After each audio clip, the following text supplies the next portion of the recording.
Troy, home of the National Polish American Sports Hall of Fame. It's ballot counting time for this year's inductees.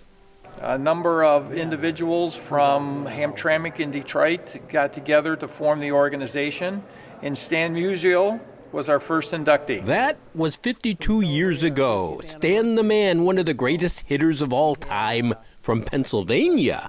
But there's representation from around here, Hamtramck, and baseball in particular. Art Pinky Darris, who's considered the greatest little leaguer of all time. Art Darris, great pitcher, great hitter too. His Hamtramck team won the national championship in 1959. Then there's Tom Paciorek, on several teams in his 18 years in the majors in the 70s and 80s. I think one of the really neatest pieces we have in our Hall of Fame is the jersey, a Cleveland Indians jersey, back when they were the Indians, of Steve Gromek. Johnny Sane and Steve Gromek, two right-handers, will face each other today in the fourth game of the World Series of 1948. A record-setting crowd in Cleveland, eyes on Gromek. A good pitcher among greats. The rocket-armed future Hall of Famer Bob Feller. Bob Lemon, also destined for the Hall of Fame, and up-and-comer Gene Bearden. Gromek, an occasional starter, surprised some when he was picked for such a crucial game. Nearly 8 decades later, Detroit Free Press columnist Neal Rubin has been recounting his story. I knew Steve Gromek's name basically tied to those 48 Indians.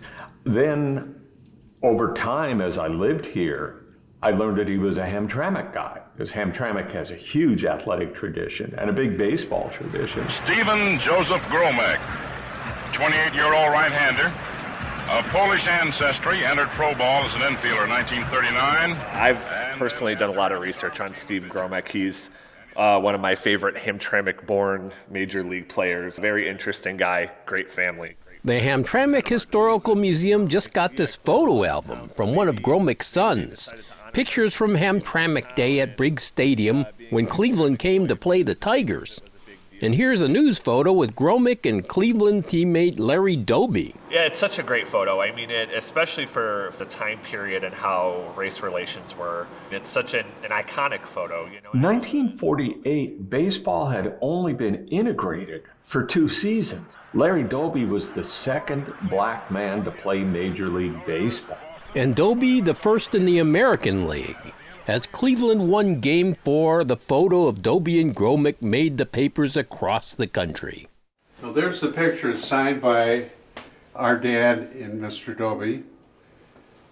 And, when I saw this picture for years, I thought it was a huge group in the locker room, just everyone mulling around. But then an associate of mine's wife found the picture of them here. You see, the two of them are standing alone in the locker room.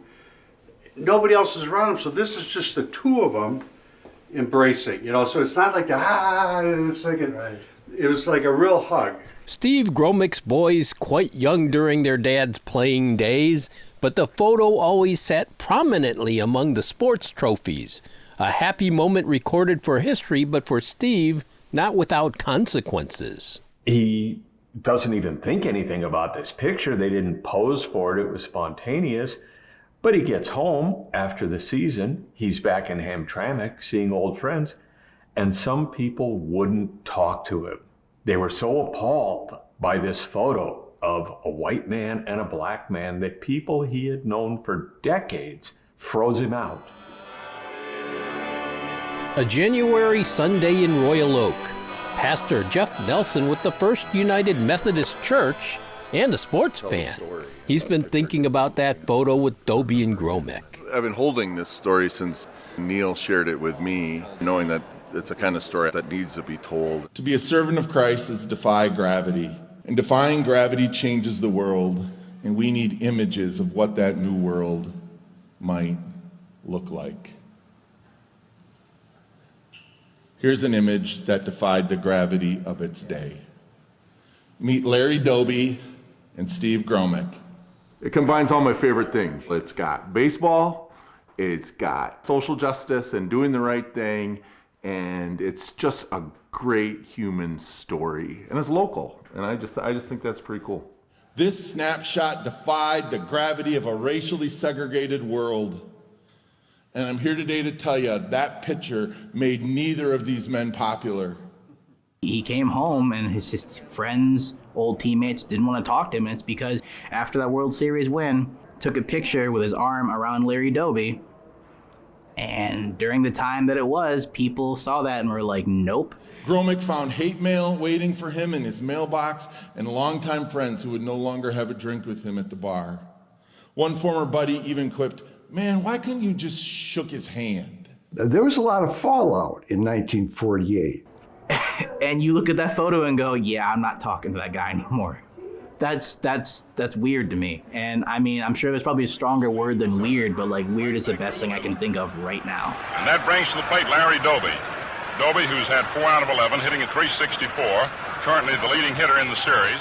You think about it now and it's like, how could this happen back then? And it's like, oh, very simply, they did not want someone like this to be here. It kind of makes your head hurt because you try to think about like, why does that make sense? It's interesting because in our family, we just saw 2 ball players and it was a World Series. In Hamtramck, my dad, he would go and play baseball wherever there was a game. He used to play, you know, with the black players too. You know, they had great baseball players too. So my dad would play with everyone when he was there, you know, in Hamtramck. 1-0 Cleveland, last half of the 3rd inning. An overhand fastball swung on, hit high and deep in right center field. The ball is going, it is gone! And even to Larry Doby, where they added him to this team, and you add a player like that who helps your team get over the hump, but in sports, like, it's literally a win-loss business.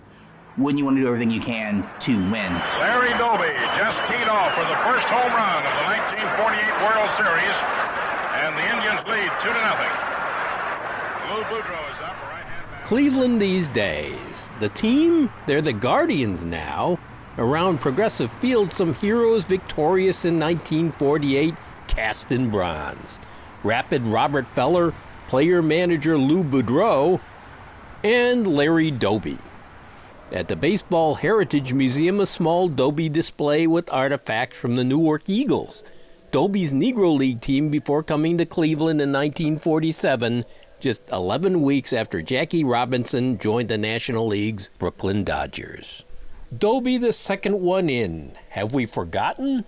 Who doesn't know about him? Not so much Clevelanders, but when we get people from the West Coast or even, you know, a couple of states out of Ohio, yeah, people are surprised to hear about Larry Doby's story and his place in American League Baseball history. The effort to not be forgotten. December 2023, a Congressional Gold Medal ceremony. Although Larry Doby died in 2003, his likeness joins Roberto Clemente and Jackie Robinson as just the 3rd baseball player to receive the honor. The photo was a huge deal to Larry Doby's family, to the point where his son insisted that it be on his congressional medal. And he was told, oh no, we don't put 2 people on that side of the medal. That's just for the honoree. And he said, well, that's a very nice policy, and if you don't use that photo, there's not going to be a medal. But the names that I heard in my house were the guys who looked out for him, the guys who made what he did possible. That was Steve Gromek, that was Joe Gordon, that was Jim Hegan, that was Bob Lemon. Those guys accepted him, and they were lifelong friends, and I'm just sorry I didn't get to meet some of them to thank them for their friendship. Here's a replica of the Congressional Gold Medal. It really has a nice message on the back, too. It says, we are stronger together as a team, as a nation, as a world. And I thank all you guys from the bottom of my heart. Steve Gromek died in 2002, but some of the Gromek family attended the ceremony, including Steve's wife, Jeanette Gromek, age 99.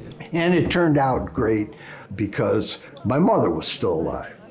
And that was really... My mother was still alive, too. Huh? My mother was still alive, too. Well, no, I said my mother. I said, what about my mother? Our mother. Jeanette Gromek died last February, her husband probably not destined for the Hall of Fame in Cooperstown, but he's cast in history in a way few other ball players will ever be. in the ninth inning of the fourth World Series game of 1948. Mr. Gromek is firing the ball a lot harder and faster and more deliberately in this half inning than in any so far. The pitch, there's a drive to right field, and it goes right to Kennedy. Cleveland wins. And the margin was Larry Doby's home run. You couldn't have written a script. People wouldn't believe this if somebody's writing a movie, or how they say, oh, that's too unbelievable. You know, you can't make that story up.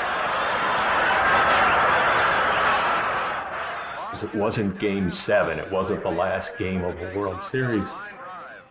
But Steve Gromek, he understood what the photo showed, that moment of joy, but he also came to understand what it represented.